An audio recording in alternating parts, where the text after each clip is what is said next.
नमस्कार दर्शक मित्रों, मैं हूं ऋषि ठेकड़ी और वीकली पॉजिटिव न्यूज के दूसरे एपिसोड में आप सभी का हार्दिक स्वागत करता हूं। तो चलिए शुरू करते हैं हेडलाइंस के साथ।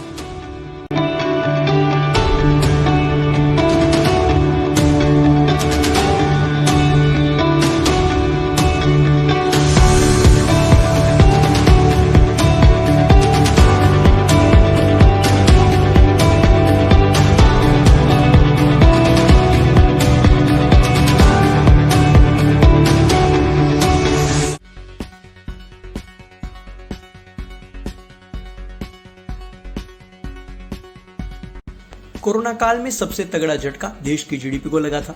अब इसमें सुधार दिखने लगा है। मंगलवार को सरकार की तरफ से जीडीपी के ताजा आंकड़े जारी किए गए। वित्त वर्ष 2022 की पहली तिमाही यानी अप्रैल 2021 से जून 2021 में भारत की जीडीपी की ग्रोथ में 20.1% की बढ़त दर्ज की गई है। आंकड़ों के अनुसार 2021-22 के पहली तिमाही में जीडीपी 32.38 लाख करोड़ रुपए रही है, जो 2020-21 की पहली तिमाही में 26.95 लाख करोड़ रुपए थी। यानी साल दर साल के आधार पर जीडीपी में 20.1% की वृद्धि दर्ज की गई है। पिछले साल 2020-21 की पहली तिमाही में भारत की जीडीपी में 23.9% की गिरावट आई थी। एसबीआई की इकोरेप रिसर्च रिपोर्ट में अनुमान लगाया गया था कि मौजूदा वित्त वर्ष की पहली तिमाही में देश की जीडीपी की दर 18.5% रह सकती है। वही भारतीय रिजर्व बैंक का अनुमान था कि पहली तिमाही में अर्थव्यवस्था 21.4% की दर दिखा सकती है।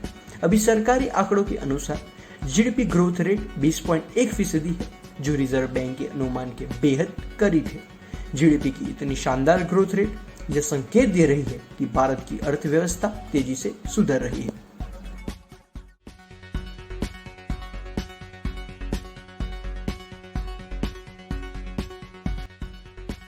हिमाचल प्रदेश में 18 साल से अधिक उम्र के सभी लोगों को कोरोना टीका लगा दिया गया है। हिमाचल प्रदेश 100% वयस्क आबादी को टीके की पहली खुराक देने वाला पहला राज्य बन गया है। राज्य के स्वास्थ्य मंत्री राजीव सैजल के मुताबिक टीकाकरण में राज्य का प्रदर्शन बहुत अच्छा रहा है। हम 30 नवंबर तक 100% वयस्क आबादी को दूसरी खुराक भी दे देंगे। हिमाचल प्रदेश सरकार ने कहा कि राज्य में सभी वयस्कों को वैक्सीन की कम से कम एक डोज लगा दी गई है। स्वास्थ्य मंत्री डॉक्टर राजीव सैजल ने कहा कि हिमाचल प्रदेश देश का पहला राज्य बन गया है जहां 18 साल से अधिक उम्र के सभी लोगों को कोरोना का पहला टीका लगा दिया गया है।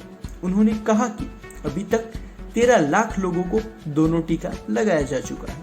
हम 30 नवंबर तक पूरी वयस्क आबादी को कोरोना टीका की दूसरी डोज भी दे देंगे।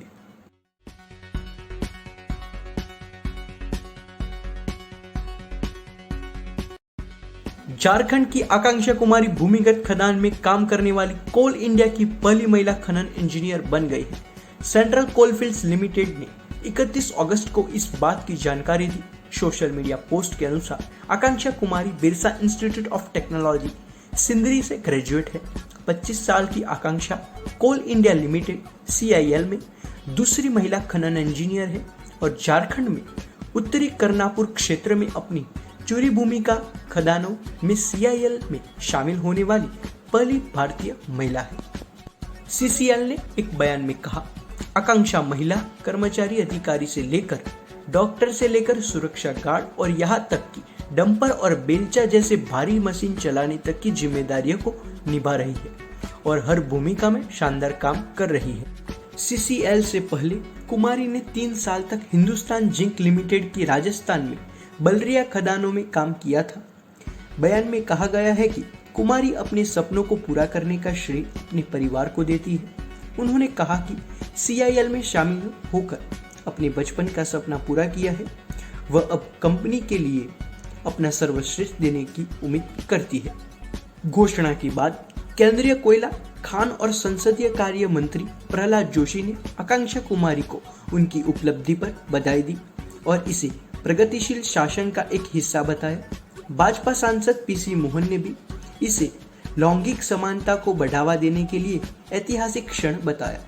कोयला मंत्रालय ने भी इंजीनियर को बधाई दी और लिखा, आप कई महिलाओं के लिए प्रेरणा है।